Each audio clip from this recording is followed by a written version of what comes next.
Hey, I was all up in the club. I love that video. I love the music to it. Happy Wednesday, everyone. It is Hump Day, and I am excited. We've got a great show tonight. Welcome to Dentists in the Know Hump Day Happy Hour. This is your backstage pass for current trends, politics, and education in the dental world. It's live. I'm Dr. Jeff Horowitz. To the left of me is Dr. Chad Duplantis.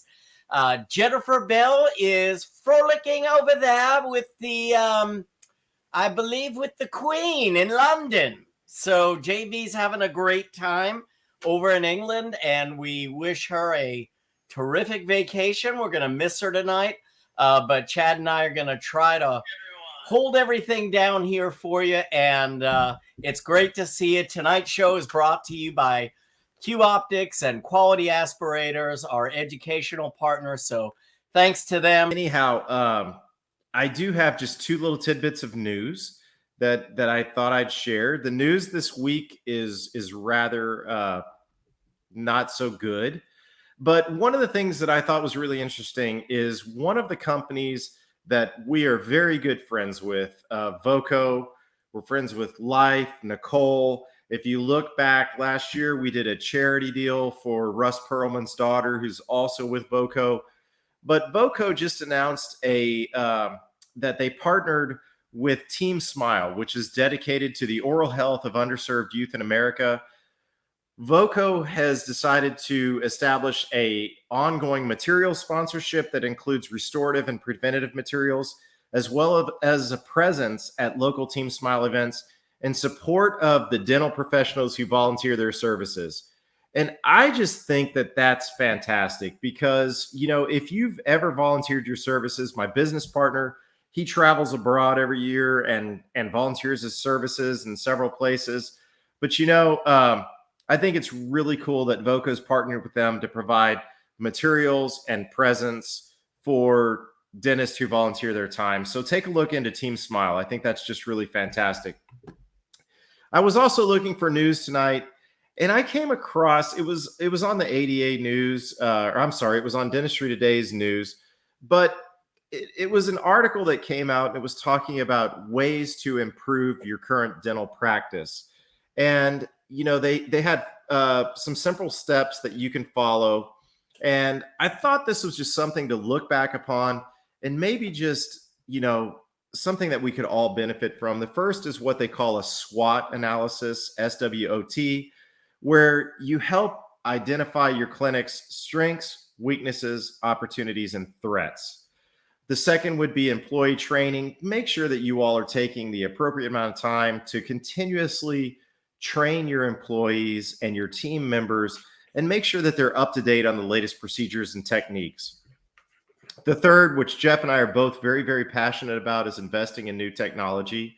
Obviously, digital x-rays, intraoral cameras, CAD/CAM systems, intraoral scanners, cone beam, so on and so forth. There's a lot of technology out there that can improve our practices it can just take them to a whole new level. So really consider investing in technology. Improving your patient communication. There's been a lot of talk this week about case acceptance and whatnot. One of the things that we need to do when we talk about case acceptance and treatment plan presentations is really take a look at ourselves and how we present those cases and how we communicate with our patients. So I think it's really important that we improve upon our patient communication. And then finally, evaluate your progress. Just take periodic measures to evaluate your progress, ask for feedback, measure outcomes, compare yourself to other dental offices as to what they're doing, and just continue to make improvements in your dental practice. This was from Dr. Shane Porter from Idaho. He put these 5 tips together, and I read, and I was like, you know what? This is a very similar philosophy to mine. So I thought that this was just something worthy of sharing. And beyond that, I have no other news because Jennifer's not here, and she always has the good stuff. She's in London. And it's summertime too, so this is not really the time where a lot of things get done legislatively or within organized dentistry. So, you know, we kind of have to recognize that. Just making a good excuse for us, Chad. Yes, exactly. I'm just trying to bring something to light. But beyond that, I'm really excited about tonight's guest and tonight's topic. I am too, and I'm going to send you a video because I actually loved your 5 tips that you did there. And I'm going to send you a video that I would like for you to put up if you get a chance to do it. But 2 comments about the news. One is that investment in employee training. I think that cannot be overstated.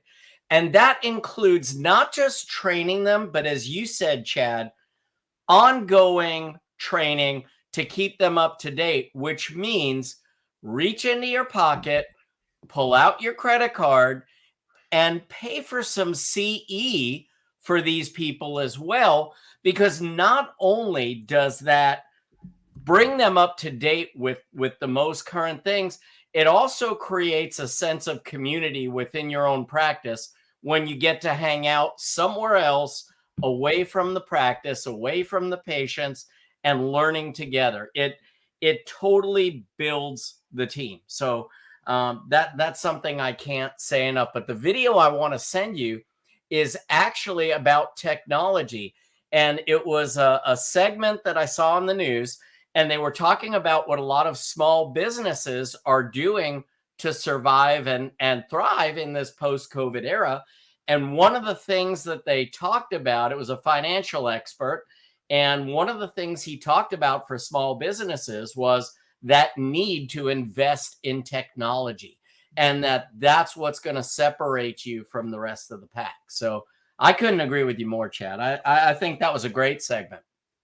Well, thank you, Jeff. And I have no credit to give, but Paul Feuerstein for publishing the article and Shane Porter for writing it. And I will post the article because I think it was a really good article. And that's what we do. We share all of our partners' great information. That's our job, buddy. And good job of doing that. So should we bring this guy on? I think you should introduce our guest. All right. So our guest, I'm going to call him a friend, even though tonight was the first time that we met. I know Jeff met him in person and actually got to shake his hand, but I'm pretty excited about this. I'm going to let him tell you more about himself because honestly, I read his bio, but I don't have it in front of me and I don't want to butcher it, but I do know this. He lives in Roslyn, New York on Long Island. Long Island. You got to say it the right way. Long Island. Long Island. Long Island. Long Island. That's it. You got it. And he's in between Great Neck and Port Washington, which are 2 very important cities, if you will, or towns in Long Island. Mm-hmm. To me, because we have a bunch of family in Port Washington, and my father-in-law went to school in Great Neck, so he lives in Roslyn, practices in Manhattan, and we have a similar philosophy, and I can see that through our collaboration on Facebook. But our guest tonight is Dr. Mitchell Rubinstein. Mitchell. Hello. How are you guys doing? How are you, buddy? I'm great. Nice to see you. I thought the news was terrific. Frankly, the most important piece of news I found out is that you guys are Better Call Saul fans. And that Rush and Better Call Saul, Jeff. I mean, listen, this is why we hit it off right away. I'm not sure how much more impressed I could be. Yeah, it may have only been one meeting, but it was quality. Yeah, it was. It was quality time. Absolutely. What are you there drinking, will Mitch? be more meetings in the future. That's for sure. So yeah, I would hope so. What are you drinking? Okay, so tonight I know you guys have a fondness for the brown stuff, so I brought my Buffalo Trace. I brought the whole bottle because I figured I might need to make a second pour, so just in case. And that's what I'm having tonight. Well, we could speak the same slur language then. Yeah, if I start, slurring my speech a little bit, then we'll know we're on the same page. That's right, and you don't ever have to worry of making a fool of yourself because Chad or I will do that way before you do. Yeah, it's the bet's on. We'll see who does the best.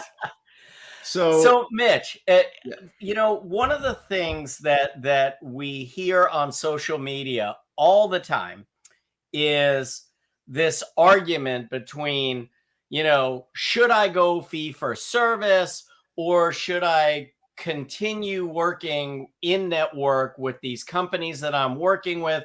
I'm a young dentist. I've got a lot of loans to pay, or, I've established a dental practice. I've got, all this overhead. I'm in with all these companies, and I'm afraid if I drop them, all my patients are going to run away. I want to have a conversation about what you have done so well, not to convince everybody that they need to be fee for service, but more to have a conversation about, if this is something you want to do, how do you do it? Because you've done it so well. So maybe tell us a little bit about your journey. Well, absolutely. I've about, getting paid in dentistry, I've done almost everything. I mean, we all went to dental school, we all had residencies, and we were treating patients who had Medicaid. We were treating patients who were on a lot of different types of public insurance. After I got out of dental school, before I went into practice, I ran a public health clinic in Queens, actually in Astoria, treating people who had developmental disabilities and autism. This was entirely paid for by Medicaid under what they called Article 28. So I was basically on a salary.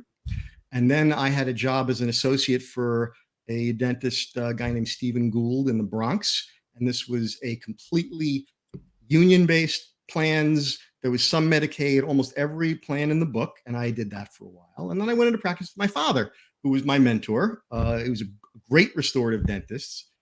And we practiced together for many years before he retired. And our practice was mostly fee for service. And then as these newfangled PPO things that nobody really knew anything about, 20 years ago started happening, we started getting involved in a few of them. And we ended up having a merged kind of practice where we did a little bit of both. And over the years, as we discovered that as all of our expenses were going up and all of the complexity of the things that we needed to do, all of our CE costs, all of our staff costs were going up, they weren't paying us any more money. It was kind of confusing to us how every number in the ledger went up except the reimbursement from insurance companies. And so we slowly, plan by plan, dropped out of them with a plan, because we have patients who we need to serve and we didn't want to leave them high and dry. So we did this slowly. And now my practice is completely fee for service. And I'm much happier that way. I do not say to anybody, oh, this is what you ought to do, because you can't do good dentistry if you're in network, or on Facebook or online, everything becomes a big argument. As soon as you say what you do, somebody tells you why that's bad. And yes, that's unfortunately not. Maybe it's fun, but for some people, but it's not really a good way to learn anything. Because I've learned I learn from almost everybody that I meet. I try to anyway, and most dentists are in network with at least some plans, if not a lot of them. And there are a lot of good dentists out there. And so, no, I wouldn't tell anybody that you have to do that in order to do good dentistry. There are other reasons for doing it, and we can talk about them a little bit. But I've been exposed to every type of plan in the book, and I've been, and so I know what I've said no to. I want to come back to what it was like switching and dropping some of those in a minute. But, you said something a minute ago, and I just want to bring up is something that I read today. We talked about this before the show, and I just want to bring it up. But Paul Goodman posted this today, and it says, if your dentist no longer takes your insurance, don't be upset with them. Instead, ask the insurance company why they haven't raised reimbursements in 10 plus years. And, without naming names of insurance companies, I think that we can all relate. Maximums don't go up. Reimbursements don't go up. I had a hygienist I shouldn't say I have a hygienist that works with me, and she's worked with me for the past almost 15 years. She came in, so we're closed on Fridays. And so on Fridays, she goes and temps. This was just last week, and I was just like, the light bulb kind of went off. She comes in and she goes, Dr. Duplantis, I got a question for you. I said, yeah, what's that? She goes, I went and worked at Dr. So-and-so's office. And she goes, and they take every plan under the sun. And she goes, and so as we check these patients out, you see the reimbursement rate, you see the charges. And she goes, and then I know that they're paying me, $45 an hour plus whatever they're paying the temp agency. She goes, how are they profitable? And I said, I don't know. I don't know what they do restoratively, but I really am glad that you're in tune with that. And I said, it's hard to be that way. And I know there's a lot of dentists that are banging their heads right now. And I know that they're really frustrated. And I know, like you said, some dentists have it down to a science and they're doing extremely well with it. But I, like you, I'm very, very pleased that we're not in network. And I hope that we don't ever have to be. But, what's the biggest piece of advice you could give a dentist that's having that struggle right now? Well, it's gotten worse. It used to be, I think, easier to manage an in-network practice. It's sort of like an obstacle course, and you figure out how to navigate it, and you do good dentistry and get paid. It's gotten worse, significantly worse, in my opinion, in the last couple of years. I think it's gotten much more difficult as inflation has gone up, as almost everything else has gone up, as we've had trouble getting staff, as we've lost people, and don't even get started on COVID. That's worth another show by itself. I got to tell you, this hygienist you're telling me about, I'm really impressed, because for a hygienist to be thinking about exactly, how is their employer making money and where's the money, that's, I think she must be see if she wants to temp in my office 5 days a week. Yeah. So to me, the important thing to realize, or I try to tell people, is that, silly thing that you say 100 times, it's not about the money. It's partially about the money, obviously, but it's not really. I don't think in general I make, much more money than dentists who do dentistry in network, who have practices of similar size. I think it's probably similar. I think I have a lot more freedom, and I think I have a lot more time.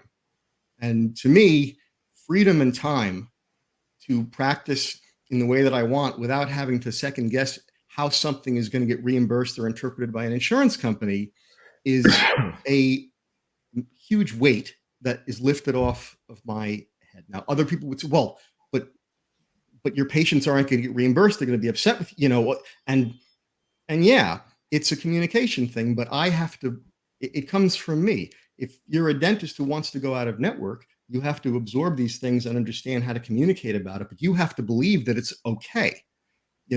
Sometimes we lose a sense of what the value of what we're doing is when we're in network. If they tell you that your one surface filling this is worth $30 or 50 or 75 enough times, that's what you start to feel like it's worth. And it's very hard to think of it, in terms of what the actual value of the service is. It's difficult. Even out of network, there are a lot of things in our profession that are governed by insurance. I mean, why are so many endo-treated teeth still getting posts? Because you can get reimbursed by an insurance company for posts. Obviously, some teeth need posts, but they don't all. I haven't played. I very rarely place, a post. But it's a reimbursable service, and it adds a chunk of money to that service, and you can do it without harming the tooth too much. I get it's just one example, where something your thinking is governed by what's covered and what's not. I don't even know which of my patients have insurance sometimes. Maybe I will if I look down at it, but when I'm seeing a new patient, when I'm talking to them and I'm thinking about them and I'm examining them and I'm formulating a treatment plan, I honestly don't even know. And for some people, that might be a problem. Sometimes having a set of guidelines like that of what's, reimbursable, sometimes that helps organize your thinking. It's not necessarily a bad thing. I don't think that it is. I think it hinders my thinking. The other thing, when Chad, we're talking about how do you communicate to your patients? Well, the fact is, we talk about our patients not, they're too cheap. They wouldn't see me if I'm out of network, because they don't value my dentistry. That's not always what the problem is. Sometimes they don't trust us. We think about insurance companies as being these sort of large behemoths looking over our shoulder, wanting to take money out of our pockets, which basically they are. But to a patient, when they say, well, I want to do what's covered, don't so quickly dismiss that as being them being cheap. Sometimes in their mind, that's sort of a confirmation that what you're doing is necessary. That's right. Yeah. Which of course isn't the case. So you have to be very conscious of that and be very specific about communicating with them why you're planning what you're planning. I mean, I have a patient coming in tomorrow. Okay, so we're doing a single central incisor implant. God help me. I mean, this is going to be a tough case. I said, look, if you want a B+, we'll do it. If you want an A, I got to do a few more teeth and we got to do it all together. He said, look, I got B+ in school, he told me. And he's like, I like this. He's a good patient, a very good friend of mine. So I'm making him a custom provisional to shape the tissue. So we have a nice tissue response. We spend a while with the provisional and then go to a final. No insurance company is going to reimburse for that. No. And that's never, that's not going to happen. If I was entirely in network, maybe I wouldn't even offer that to him. Now, I think you should, even in network. We'll get to that in a minute. I think we shouldn't be so inhibited in network to not offer things that aren't covered, because it's a good path to getting out of network. But I said to him, look, if you want, even a B+, we're going to have to spend some time teaching this tissue how it should look and how it should behave before we go to put final porcelain in there. He got it. And he said, okay, that's fine. I said, I mean, maybe they'll reimburse something. Just assume they're not going to pay for it. I said, okay, so we're doing it. But I had the conversation with him. You know what? I can have that conversation because I'm not afraid of when the patient says, well, will my insurance cover this? When he said, will my insurance cover that? I said, probably not. I said, almost certainly not. Because I don't think of the insurance paying for it as some sort of a badge of legitimacy. That's a different way of thinking, in my opinion. Now, you said two really interesting things, Mitch, and one of them, I'm always taken back at, even when I go to the physician, at sometimes that I could order this test. We really kind of need it, but your insurance probably isn't going to pay for it. It's amazing how that has really gripped the medical profession. And I think, we save teeth for the most part. And those of us who do sleep, we save lives, but we're not going to brag. You can brag, you do. It's true. No, the point is, though, in most of dentistry, we're talking about teeth. We're talking about aesthetics. We're talking about really not much that's going to compromise life. And yet we as a profession tend to be less flexible about catering to insurance companies than our medical counterparts, who will say to me, here's the test I want to order, but I'm not going to because your insurance isn't going to pay for it. Don't make that decision for me. Yeah. Let me make that decision. You do what you need to do, and I'll do what I need to do. If I can't do it, I'll tell you, I can't afford that right now. Can we put that off? Right. But the other thing that you said that really struck me was, having a conversation about whether dealing with managed care plans is right or wrong.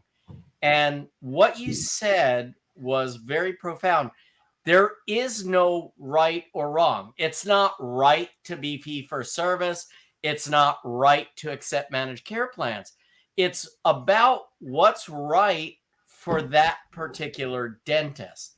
So just what you said, if you're the person that really just loves the organization of knowing, hey, this checks this box, this is what I do, I know how to run a really tight business that can be very profitable, even with lower fees, and you're good at that, i.e. Jennifer, who's not with us tonight, and I kind of wish she was. I know she'll have some great comments. Jennifer runs an incredible business doing that, and an incredible practice doing that. And she's not wrong for running a practice that way, because she has a practice that most people would dream of, as far as profitability. And then it's really just more about what you want as a dentist. So Right. maybe talk to that for a minute, if you would. Sure, absolutely. Jennifer's one. I mean, there's a few people that I'm really impressed with that I try to learn stuff from. Travis Campbell is one. He's a dentist who has a tremendous understanding of the. He cracked the code. Oh yeah, I mean that guy is He's got a real system that really works, and he makes it work. Now I still have problems because as it gets tougher and as they reimburse less and less and less, I wonder how long that can go on. But you know what? He's not showing any signs of stopping. So yes, to your point, Jeff, no, not right. It's not wrong. I'll tell you what is wrong, in my opinion. In network or out of network, it's wrong not to offer your patients something that you think might be good for them just because you don't want to have the argument about whether the insurance is going to pay for it or not. And I think, agree. And the good news about that is one of the ways people, drop all your plans right away. That's a terrible thing to do. You got to plan it. One of the ways to start thinking like a fee-for-service dentist, if you're still in network and you want to be out, is to start treatment planning the whole patient and the whole case. You can do that. No one's stopping you. You just have to learn to let the patient either say yes or no to you, and then they've made the decision. I have people who tell me, I talk about, I do gold crowns sometimes on second molars. I like doing gold still. Well, I don't do that because, I'm in network with insurance. They would never pay for that. I said, well, do you ever offer to the patient? No, obviously the patient could pay for it themselves if there was, it depends on the specific type of insurance contract and all that kind of stuff. But to not offer somebody something just because you hear no too many times and you don't feel like it's worth it, that I have a problem with, because then it's not just a matter of how you're getting paid and maneuvering through a system. Then you're letting it affect how you treat people, how you diagnose. And that I don't like that. I feel bad. And when people, and to the other half of your point, Jeff, about, no, it's not right and it's not wrong to be in or out of network, which I agree. I feel bad for people who want to get out and don't know how to do it.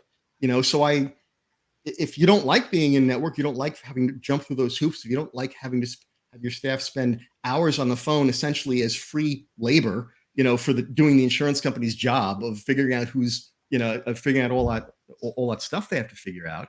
How do you do it? One of the ways is to start thinking about treating the whole patient and not, and let them say no. That's one important thing that doesn't require you to it doesn't require you to do anything with an insurance company. It just requires you to change your thinking a little bit. I love that because I think that's a great starting point, because they're going to max out, right? If they accept quickly, they're going to max out. So, and I'm sorry, I might have cut you off. You were on a roll. So no, not at all. I sometimes, okay. Sometimes I talk. Sometimes I go on too long, and I don't stop talking. Just ask me why. I don't know anyone with that problem, Mitch. No. So I have a question for both of you, because this came up several months ago, and one thing I noticed is that Mitch and I seem to gravitate towards the same threads on social media when people ask questions, and we always have very similar answers. There might be slight subtleties, but we both agree with what each other says. But a couple months ago, well, let me start with this question for you all. You all are both fee-for-service. Have you ever had a patient that left your practice to go to a insurance-driven practice? Yeah. Okay. Definitely. Lots of times. Do a lot of them come back? No, but some of them do. Okay, I would say I that had an opposite experience. I would say a lot of them come back to our practice, and we also get a large influx from patients that were in an insurance-driven practice. But several months ago, there was a thread that was on, and somebody was talking about, why they couldn't go fee-for-service. They were just having such a hard time. And we got into a really heated debate. I won't mention any names, obviously, but it was just kind of like, well, my patients won't do that. My patients wouldn't do that. My patients wouldn't do this. My patients would never come back. If they go, they're gone. You may be able to say that because you're in Texas and I'm here. And it was just everything I said. There was something. And I said, I would like you to take a step back for a minute because the patients aren't the problem. Absolutely. I said, you know, if Absolutely. you have that attitude, then you're not creating the experience that makes them want to come back, because for financial reasons, patients may leave, and that's okay. Yeah. I'll send their records. I'll do whatever they want. Absolutely. But I would say that a large number of them end up coming back, and it's always, I went to that other practice, but I wasn't treated there the way that I'm treated here. Yeah. We do get them. I don't really quantify it that much. When they do come back, I notice it. And whenever somebody leaves, I always, and I believe this, you know, people need to do what's best for them. We're supposed to be doing what's best for the patient. They don't I mean, when you talk about patient loyalty, I mean, that's not, but we're supposed to be taking care of them. If they could get what they need and what satisfies them in some other practice, that's okay. And if they come back later, I will welcome them back happily, because a lot of people do come to us as new patients that their previous dentist was the practice they were in network with. I think this is a really important point. What both of you really just said, which is when somebody makes that decision to leave, because we had kind of this huge growth spurt in Conway, South Carolina, where we had 2 Aspen dentals open, 2 Heartland practices open at the, and I'm not saying names to throw stones. I'm just saying that all of a sudden there were these insurance-driven practices that were marketing saying, hey, no one's been taking your insurance. Why not? Come to us. And we had a year and a half to 2 years where there was a significant amount of attrition from the practice. And, you know, you have to take notice to that as a business owner. And the problem with us as dentists, I think, is our egos is like, what? They didn't like me enough. They didn't love me enough. What? You know, I'm not a mensch. Oh yeah. What? Yeah. What's the problem here? And but the key is exactly what you both said. It's like you have to just say to them, look, I understand. If this helps you financially, I'm behind you. Yeah. Here's your records. I'm not charging you a penny to duplicate your records. Right. If your next dentist needs anything, have them contact me. But if for any reason this doesn't work out, we're always here for you. It's, you know, definitely. I think some people tend to let their ego get into this. Well, they're not going to do as good as I do, or they're not as good as I am, or, you know, we don't need to mudsling to get the patient back. And just by doing that, most of the patients, because they get used to a certain quality of care, when they go there and they're not getting that same quality of care, you don't have to help them make that decision. Yeah. It happens generically on its own, and they come back. And they're more devoted than ever to the type of care that you provide. Absolutely. And that's fine. So yeah, I agree with that completely. We're in a service business. This is a service business. We're not selling a product. We're selling a service. You're absolutely right. So believe it. You know, if you believe it, then you can sell it to people in terms of, and what you said, Chad, about you're talking to this dentist. No, it's not it's you. You don't believe it. Mm-hmm. You don't believe that it's worth it. You don't believe that it's, and a lot of people, and this is what, you know, when I'll tell somebody what I charge for a one surface composite or for a crown, and I see the look in their eye. I could never ask somebody for that. Well, if you feel like a fair fee or whatever is you can't ask it, then you got to do one of two things: either lower the fee or improve your skills to the point where you believe that it's worth it. Either of those things is okay. It's fine. you're not turning your back on people if you don't take their insurance. You're doing the opposite, in my opinion. I mean, I get this with dental students because I participate in an ethics program up at Columbia where we do these like role-playing scenarios, these ethics scenarios for third and fourth year dental students. And they all talk about this social responsibility to take everybody's insurance. And I dispute this with them. I say, first of all, by being a fee for service and having more freedom, I can donate my care whenever I want. And I do, all kinds of time, and I think it's very important for us as doctors to be socially responsible and to care for people. That's very important. But we can't be the only ones bearing the financial burden of it. I mean, I need to take everybody's insurance to be socially responsible, but the CEO of Cigna and Aetna, these guys make $30 or $40 million a year. Do they have any level of responsibility there? The dean of the dental school, makes a few $100,000 a year, and you can't get any crown checked off in the clinic in your dental school unless it's what? Unless it's been paid for, right? Okay, so where's it can't just be me and you and you, Chad. Yeah. If everybody's sharing this responsibility, that's fine. But the number of people who will make this case to me that by going out of network, you're turning your back on people who need you, that's an argument that I just don't buy. And I usually shut that one down pretty quick. Well, dentistry still by and large is much less expensive than medicine.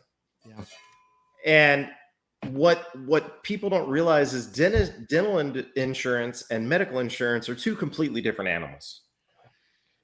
And that's a lesson that they need to learn. Yes. Yes, that's one of the hardest parts for people to understand, and it's a mindset. But my biggest thing is charge a fair price. Be proud of what you charge. Don't be fearful to say what you charge. And I think you and I both chimed in yesterday on a thread about case acceptance. Our job is not to sell them a case. Right. Our job is to tell them what they need, why they need it. Yeah. And it's the value, the trust, and in turn, their loyalty that's going to have them say, you know what? Yeah, I perceive the need. I want to do this. And it's all through what was mentioned in this article.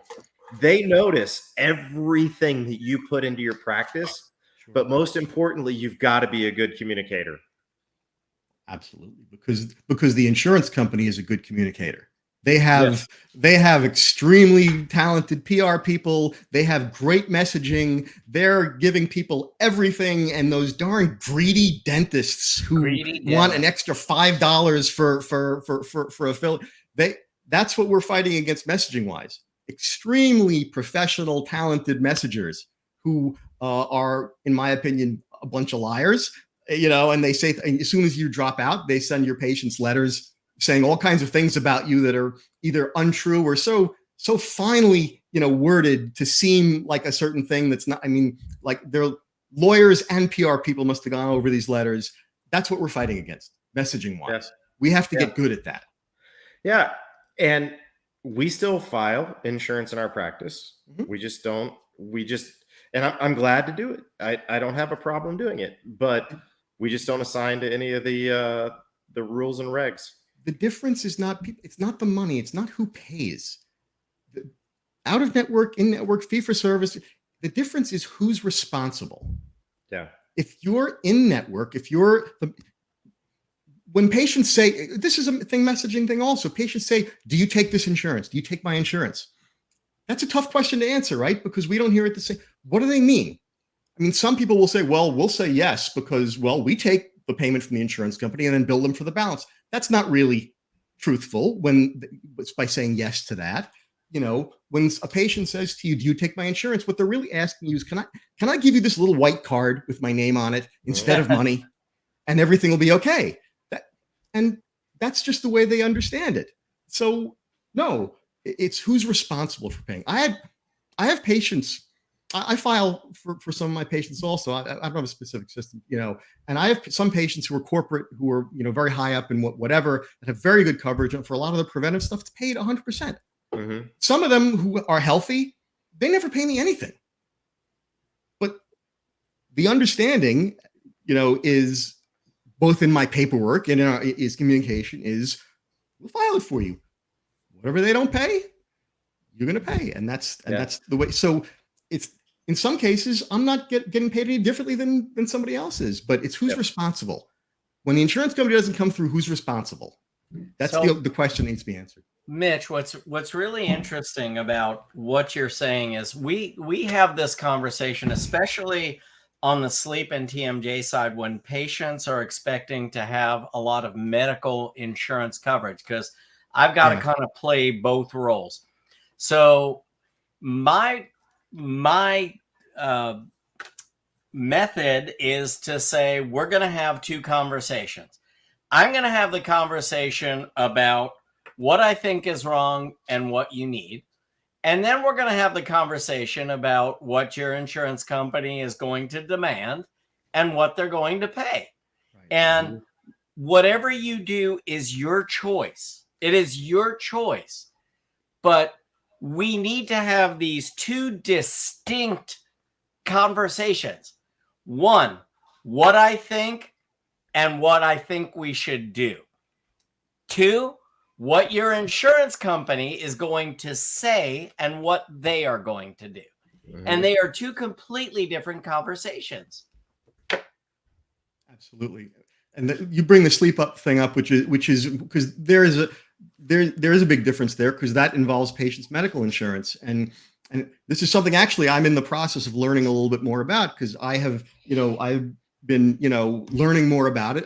Some of my friends, like you, of course, and I've become friends with, I run a CE program in New York City, and it's very self-serving. I usually organize programs and bring speakers out who I want to see, and hopefully other people want to see them too. And I brought Aaron Elliott out from Idaho to do like a full day thing. Aaron's great. When we started, Aaron's awesome. And I started really thinking about these things differently, and I started, dipping my foot in and realizing that, medical and dental are two different things. And I got a lot to learn about medical, because you can't just, totally ignore it. You have to at least be conversant in it, and maybe it'll pay for it, maybe it won't, but that's different. That's something that I'm just learning about. And I have a lot to learn about that, frankly. Don't do it. I'm telling you, just get an outside source to do your medical billing. Yeah. You will lose. Absolutely. That's the direction I'm going in. But the problem is, and people always say, oh, like the Facebook arguing, oh, you're in Manhattan, of course you can be fee for service. Everybody's rich in Manhattan, and everybody, like, are you kidding me? Manhattan's so dense with people. I'm surrounded by dentists who way more dentists than any place else who are in network with every plan. Why is it easier for me? And we joked about that a restrictive covenant in my area is 15 miles, and a restrictive covenant in your area is 2 buildings over. Yeah, hopefully. Yeah. Right. I mean, my building has 70 or 80 dentists in it. Yeah, we were talking about that, and I'll never forget my buddy's phrase. We're talking about living in these areas that everybody seems to be affluent. And my buddy goes, this is a guy from Texas. He says, he goes, man, they're affluent there because they're all tighter than a duck's ass. And that's really true. They may have the money, but they don't want to spend the money. And they watch the money, And so Manhattan is kind of a misnomer for being very affluent and willing to spend. I mean, there are super rich people in on dentistry, obviously, but it's a myth. And I go through, I have a whole thing I do on fee for service. It's one of the big myths is that, all your patients must be rich. No, my patients aren't all rich. And frankly, my fees aren't sky high either. That's what your fees, they don't have to be. They're good fees. I mean, I'm proud. I'm happy for them, but they don't need to be like, why? Because I'm going to collect it. Yep. I don't, and when somebody says to me, myth-wise, like somebody who wants to get out of, or they're contemplating a new insurance and they're looking at the fee schedule. This fee schedule isn't so bad. This fee schedule is kind of close to mine. That's one thing. But what makes you think you're going to get it? What makes you think they're not going to put so many different little difficult things to do before you get that? Whatever it's going to be. It's not just the fee schedule. Now, what makes you think 5 years from now they're not going to be paying the same exact thing, which is what a lot of dentists run into. They sign up with plans and then they never adjust the fees, and they never, accommodate for inflation or anything like that. Or if inflation goes up, they adjust the fees that way. Yeah. When I left Aetna, which was the last plan I left, I'd been on it the longest because my dad was a Columbia guy, and Columbia's in-house plan was managed through Aetna. So we'd been on that forever. And we were just we were looking through we kept everything, the fee schedules. We'd been on that plan for 20 years. Nothing had changed. It was the exact same fee schedule as it was 20 years before. That's a shame. And you can see at the time when we first got onto it, it's not so bad, we can work around, but it's like the frog in the pot of water. It gets hotter and hotter a little at a time if you don't jump out. I mean, year after year, everything goes up. Those fees don't go anywhere. And every little thing is another barrier that you have to have more staff, of course. You have to pay people to chase them for money, and so it becomes more difficult. That's why if you stay in network, you have to be smart about it. Yep. You can't just do the same old thing. You got to get the knowledge of people like Jennifer. You got to find out what people like Travis Campbell know. You got to do that to navigate that system, or you're going to get killed. Right. Yeah. It's not that you can't make money and make a great living doing that, but you've got to learn what it takes to do that, and then decide, is this the type of practice that I want? And is this the kind of practice that I want to run? That, is this why I went to dental school? Right. And that's fine if it is. It's great. It does fit the needs of a lot of people. But to your point about, you have to be in an affluent area. I literally live in one of the lowest median income areas in the country. Right. And my main practice that I started, I have never, ever taken insurance. I mean, when I say take insurance, I have never participated in any plans. We have always filed for our patients. Right. Always. Again, that's the side of customer service. Yeah. I don't care if I take your insurance. If not, we will do everything for you to make it as easy as possible. But we will never agree to lower fees to change the quality that you're going to get. And guess what? It worked in Conway, South Carolina, one of the lowest median income areas in the country. If it can work there, it can work anywhere. So this whole thing about my patients won't do that, it's BS. Jeff, I wish I had you when I was writing my last lecture I was working on, because I have a slide with a bunch of fee-for-service myths in quotes. And one of them is, quote, "That doesn't work in my area," unquote. Yeah. That's that's number 2. And and I'm in Manhattan, so whatever, but I know people who are out of network everywhere in this country. It's not for everybody, and that's fine, but it's not impossible either. I don't want people to think it's impossible. I want people to know that you can do it. You just have to believe it. You got to believe it before you can do it. Like anything else, you got to believe it. Otherwise you can't do it. I think Steve Perry summed it up best. Don't stop believing. You bet. And Sherry.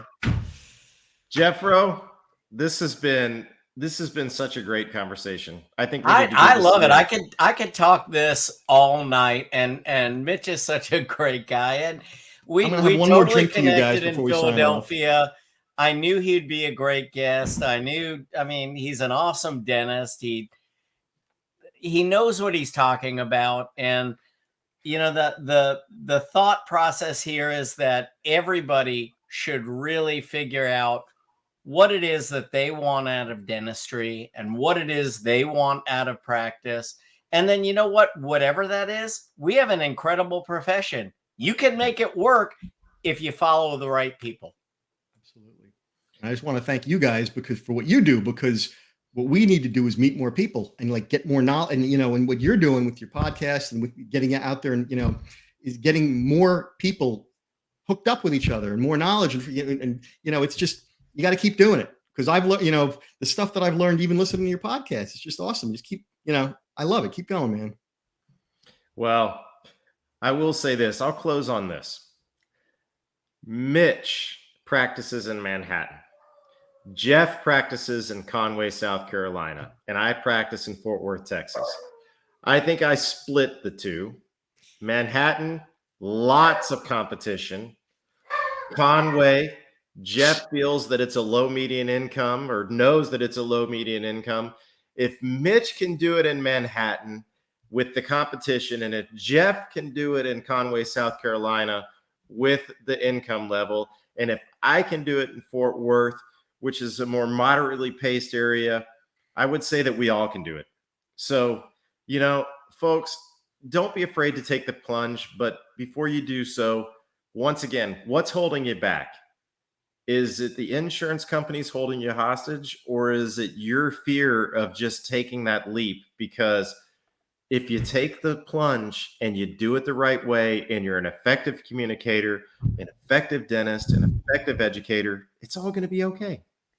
So that's my 2 cents. Hey, Mitch. Mitch, I just got to tell you this, though. Yes. Bobby Pappert, one of our big fans and one of my best friends from dental school, says he can hang with us. Yeah. Now, I think that's what? And you could get the Congressional Medal of Honor. You could get the Purple Heart. If you get the Bobby Pappert, he can hang with us award. Thank you, Bobby. That's the feel-good moment of the evening, gentlemen. Raise a glass to that. Thank you, Bobby. I'd raise a glass, but I haven't even been invited to hang out with Bobby Pappert. So kudos to you, Mitch. I mean, good. Thank goodness. Oh, golf challenge. Yeah, challenge accepted. I shot an 82 yesterday, so Bobby, it's on, buddy. All right, Chad, why don't you close us out? Mitch, thank you so much for being with us. It's great to see you again. Thank both of you for having me. It was great. I really enjoyed it. It was great seeing you guys again. Can't wait to hang out in person. Absolutely. Same here. Thanks, Mitch. Thank you. Good night. Good night. So, Jeff, I'll close this out. I just want to say thanks to everybody for watching. Thanks for your support. Hey, if you don't have the chance to watch us, download a podcast. Our podcast is really new and improved. We've got a great gentleman working on it out of California. Is cleaning up our episodes real nice. We've also got a YouTube channel. And I want to thank our sponsors. We've got several sponsors out there. We're going to be bringing some great offerings to you. But, a lot of these episodes are brought to you by Q Optics. Q Optics is a fantastic company that offers both loupes as well as the safety suction amongst other products. Take a look at Q Optics. They're offering a wonderful special right now. I posted it last week. I think it's $300 off of loupes and light combo. You won't be disappointed. Jeff, thank you. JB, have a great time in London. I hope that you're having a great time at the pubs. We miss you, and we'll see you all next week with Adamo Notre Antonio next week. Another great episode. I'm excited. Absolutely. All right, absolutely. Guys. Good night. Have a good night. And that wraps up another podcast for Dentists in the Know. On behalf of Dr. Jennifer Bell, Dr. Chad Duplantis, and myself, remember that we've got a great profession, so let's make it a great day, Dinks.